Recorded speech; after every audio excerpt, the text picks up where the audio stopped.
Sir, Mysuru Kodagu ಕ್ಷೇತ್ರ ಅನ್ನುವಂಥದ್ದು ಸಿದ್ದರಾಮಯ್ಯನವರ ಪಾಲಿಗೆ, CM ಸಿದ್ದರಾಮಯ್ಯನವರ ಪಾಲಿಗೆ ಅತ್ಯಂತ ಪ್ರತಿಷ್ಠೆಯ ಕ್ಷೇತ್ರ. ಯಾಕಂದರೆ ಇದು ಅವರ ತವರು. ದೊಡ್ಡ ಸವಾಲು ಅಂತ ಅನಿಸ್ತಾ ಇಲ್ಲ ತಮಗೆ? ಇಲ್ಲ, ವಿರೋಧ ಪಕ್ಷದವರು ಅಥವಾ ನಮ್ಮ ವಿರುದ್ಧ ನಿಂತಿರುವ ಪಕ್ಷಗಳು ಅವ್ರ ಕೆಲಸಗಳನ್ನು ಮಾಡ್ತಾರೆ. ಅವ್ರ ಸ್ಟ್ರಾಟಜಿ ಇರ್ತಾರೆ, ಅವ್ರದ್ದೇ ಒಂದು ನ್ಯಾರೇಟಿವ್ ಇರುತ್ತೆ, ಅವ್ರದ್ದು ಮಾಡ್ಕೋತಾರೆ. ನಾವು ಧ್ಯಾನ ಇಟ್ಕೋಬೇಕಾಗಿರೋದು ನಮ್ಮ ಸ್ಟ್ರಾಟಜಿ ಮೇಲೆ ಮತ್ತು ನಮ್ಮ ಕ್ಯಾಂಪೇನ್ ಮೇಲೆ.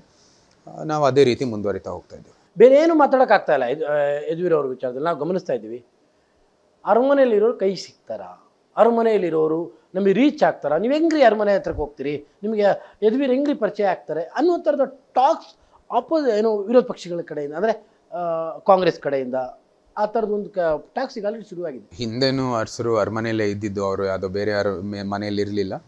ಅದು ಅರಮನೆಯೊಂದಿಗೇ ಅವ್ರು ಕೆಲಸ ಮಾಡಿದ್ರು. ಅದು ಲಿಮಿಟೇಷನ್ ಅಲ್ಲ, ಇಟ್ಸ್ ನಮ್ಮ ನಿಜವಾಗ್ಲೂ ಎಕ್ಸ್ಪ್ಯಾಂಡ್ ಮಾಡುತ್ತೆ ಇನ್ನೂ ಹೊರೈಸನ್ಸ್ ಜಾಸ್ತಿ ಆಗಿ. ಆದರೆ ನಿಮಗೆ ಅಷ್ಟೊಂದು ಇದು ಕುತೂಹಲ ಇದ್ರೂ ಕೂಡ ನಾನು ಹೇಳಿದ್ದೀನಿ, ನಮ್ಮ ಕಚೇರಿ ಆಚೆನೇ ಇರುತ್ತೆ. MP ಆಗಿದ ತಕ್ಷಣವೇ MPಗೆ ಒಂದು ವ್ಯವಸ್ಥೆ ಇದೆ, ಸಂಸದನಾಗಿ ಅವ್ರದ್ದೇ ಕಚೇರಿ ಆಚೆ ಇದೆ. ಆಗಲೇ ನಮ್ಮ ಜಲದರ್ಶಿನಿಲಿ ಅದೇ ರೀತಿ ನಮ್ಮ ಕಚೇರಿನೂ ಆಚೆ ಇರುತ್ತೆ, ಮತ್ತು ವೈಯಕ್ತಿಕವಾದ ಕಚೇರಿನೂ ಕೂಡ ಆಚೆ ಮಾಡ್ತೀನಿ. ಅದು ನಾನು ಹಲವಾರು ಭಾಷಣಗಳಲ್ಲಿ, ಸಭೆಗಳಲ್ಲಿ ಹೇಳಿದ್ದೀನಿ. ಅದು ಕಾರ್ಯಕರ್ತರ ಕಚೇರಿಯೇ ಆಗುತ್ತೆ, ಅವರೊಂದಿಗೆ, ಅವ್ರ ಸಂವಾದದೊಂದಿಗೆ ಸಾರ್ವಜನಿಕರ ಕಚೇರಿನೂ ಕೂಡ ಆಗುತ್ತೆ ಅಂತ.